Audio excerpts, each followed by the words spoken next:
J'écrivais des poèmes et je les laissais dans des endroits étranges. J'ai pensé à cela, au gaspillage, la gloire. J'ai pensé dans le calme du matin alors que je roulais. Les poèmes étaient pour les femmes que j'aimais.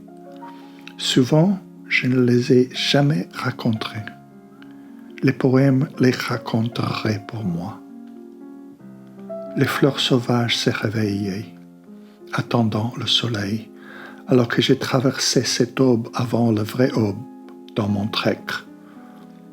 Elles étaient comme mes poèmes, un gâchis glorieux. La meilleure utilisation pour les poèmes est les fleurs, l'anonymat, le gaspillage, un mystère somptueux. J'avais décidé de vivre sans femme, sans ce que je le plus aimais. J'avais eu 3 femmes, 45 ans, que je vivais avec des femmes.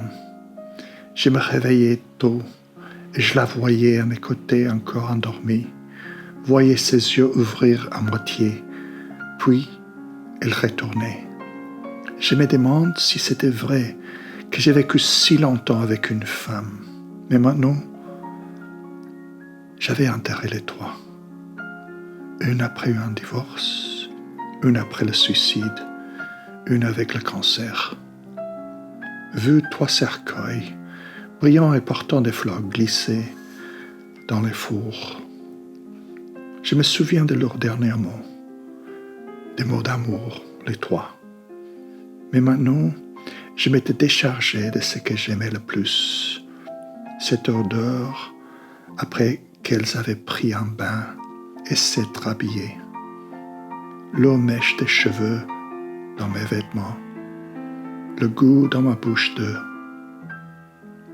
En tant que médecin, j'ai toujours été avec des hommes, toujours donné des ordres dans des innombrables hôpitaux. Mais ce n'était qu'avec les femmes que j'aimais être. J'aimais leurs yeux sur moi, les infirmières. J'adorais m'asseoir à leur poste les nuits calmes et parler avec eux. Leurs enfants, leurs douleurs, anniversaires à venir et vieux parents loin. J'adorais la façon dont elles touchaient les patients, les roulaient, souriaient quand elles entraient dans la porte. J'adorais les femmes assises au bord de la piscine, faisant des achats, rencontrant des amis lors d'une fête, mettant des boucles d'oreilles, s'endormant sur un long trajet. J'adorais ce qu'elles ont fait pour moi. Le crumble des pommes direct au four, toujours bouillonnante, une omelette au fromage à minuit, pain frais.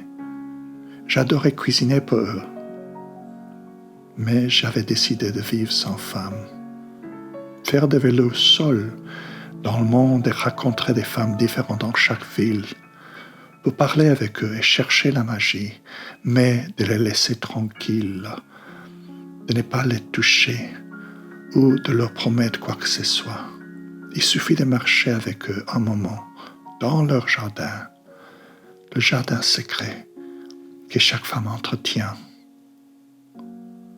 Les poèmes étaient mes cartes de visite, sans adresse ni numéro, juste des souvenirs d'un rêve.